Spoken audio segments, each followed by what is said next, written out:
The sun beats down on the endless yellow dunes of northern China, where the air feels heavy enough to swallow sound itself. A lone field worker watches as cages rattle on the back of a government truck, each one filled with white, blinking shapes rabbits. Thousands of them. Their soft fur stands in shocking contrast to the burning sand beneath their feet. This wasn't an experiment. It was national survival. But why would China deploy rabbits of all creatures into its dying deserts?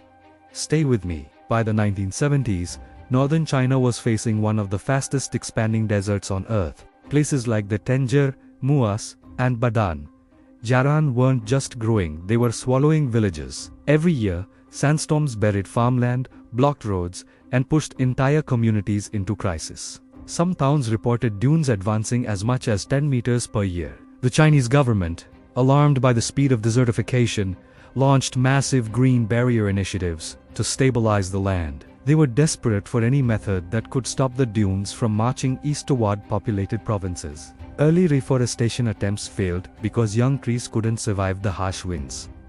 Chemical sand control methods were expensive and inconsistent. Local researchers needed a biological solution, something that could multiply fast, adapt quickly, and help restore vegetation before the land was lost forever. Enter a strange idea born from older Mongolian desert grazing studies. Use animals, not machines, to reshape the environment. And the animal chosen for this radical experiment was the rabbit, not as pests, but as tools. The plan. Release them strategically to consume invasive weeds, fertilize barren soil, loosen crusted sand, and accelerate the growth of protective shrublands. This wasn't just unusual, it was unprecedented, and soon, over 1 million rabbits were on their way into the desert. This wasn't random. Chinese ecologists had stumbled on a verified pattern. Certain rabbit species could dramatically change soil structure in semi-arid zones. Their constant digging increased aeration. Their droppings added crucial nitrogen, and their grazing reduced dry invasive weeds that choked young desert shrubs. Researchers referenced studies from Inner Mongolia and experiments in the Muyus Desert that showed rabbit colonies helped stabilize topsoil crust, making it easier for drought-tolerant plants like Salix, Caragana, and Amapoptanthis to take root. These plants form living sand barricades, capable of halting dune movement when grown in dense patches. But the breakthrough came when scientists quantified it. Regions with controlled rabbit colonies showed up to 27% faster vegetation recovery, a number that stunned policy planners. So the plan expanded. Rabbits would be released in waves, alongside seed-spreading operations. Their burrows would trap moisture. Their movement patterns would soften compacted sand that otherwise repelled rainfall. And their droppings would fertilize barren ground, so seedlings could survive the first brutal months. This wasn't just biology, it was engineering, using nature itself. Still, no one knew what millions of rabbits would do once the desert became their home. That uncertainty would soon become the center of a national debate. Nature has a strange way of hiding solutions in the most unexpected places. If deserts can be reshaped by creatures as small as rabbits, imagine what other secrets our world still holds waiting quietly for someone to notice. The moment the rabbits spread across the dunes, researchers realized their plan carried real risks. Some colonies thrived too quickly. Others wandered into areas where fragile shrubs were beginning to sprout, turning helpful grazers into accidental destroyers. Local herders were divided. Some welcomed the biological program. Rabbit burrows slowed the sand enough to protect grazing pastures. Others complained that overgrazing near villages damaged their grasslands. Reports from the MUUS region noted that rabbit numbers spiked unpredictably during mild winters, threatening to spiral out of control. Meanwhile, sandstorms kept raging. In 1977, a massive storm darkened skies across Ningxia and Inner Mongolia, burying entire highways under moving dunes. The rabbits were helping, but not fast enough. There were also logistical challenges.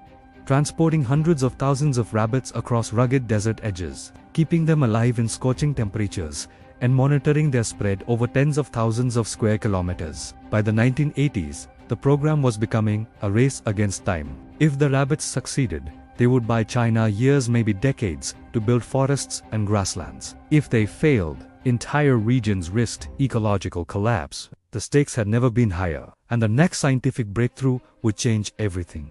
A team of soil scientists working near Yanqi County made a surprising measurement.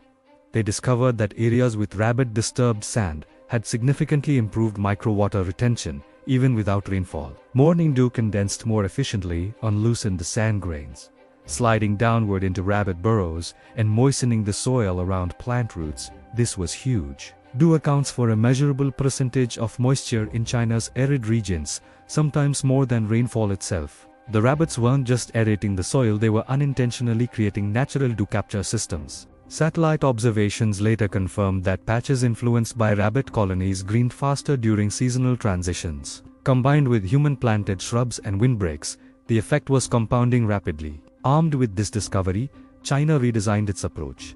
Rabbits were relocated into targeted dune corridors. Shrub species were planted directly near active burrow zones. Protective fencing guided rabbit movement without harming the animals. Controlled breeding kept populations stable and prevented ecological damage. The experiment, once controversial, had become a functioning component of China's broader desert restoration strategy. And slowly, the desert started to change. But numbers and satellites couldn't capture what people felt when the dunes finally stopped advancing.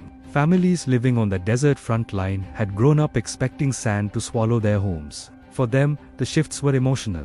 Elder farmers in Ningxia recalled how dunes used to creep like waves toward their doorsteps. Younger villagers, used to carrying shovels to dig out buried roads, suddenly saw patches of grass where there had always been emptiness.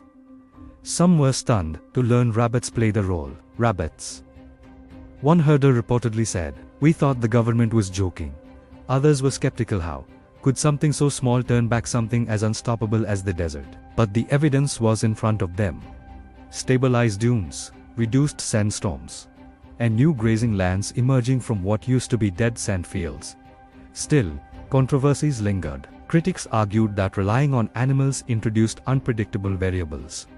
Ecologists stressed that rabbits were only part of the solution, not the primary one. Without human intervention, shrubs, grasses, fences, and long-term land management, the program would have failed. Yet the emotional impact was undeniable. For the first time in decades, people believed the desert could be pushed back rather than endured. A shift in mindset is sometimes the biggest victory. And in China's Great Desert War, that mattered. By the early 2000s, large-scale vegetation restoration, sand barriers, grass grids, and long-term monitoring had replaced the massive rabbit releases of earlier decades. Today, rabbits are no longer deployed in huge numbers, but the ecological lessons from that era still guide China's modern Great Green Wall projects. And the desert's satellite data shows many regions of the Muas and parts of the Tengger are shrinking, something once thought impossible. Towns once buried in dunes now stand protected behind forests, grasslands, and engineered sand barriers. But the mystery remains. How did such a small creature make such a measurable impact on one of the planet's harshest landscapes? And more importantly, what other overlooked species might hold answers to the world's growing ecological crises? The rabbit program wasn't perfect. It wasn't a miracle, but it was proof that nature is full of tools we barely understand, waiting to be used wisely or ignored at our own risk. In the end, China's desert isn't defeated, but it's no longer winning uncontested, and that story is still being written. If 1 million rabbits can help slow the advance of a desert, what other hidden forces in nature are we missing? Could the next breakthrough come from an insect, a plant, or an idea we've overlooked? Tell me what part of this story surprised you the most. Drop your thoughts in the comments. And if you want to explore more real mysteries shaped by science, history, and nature, make sure to subscribe. Next time, we uncover another unbelievable true story, hiding in plain sight.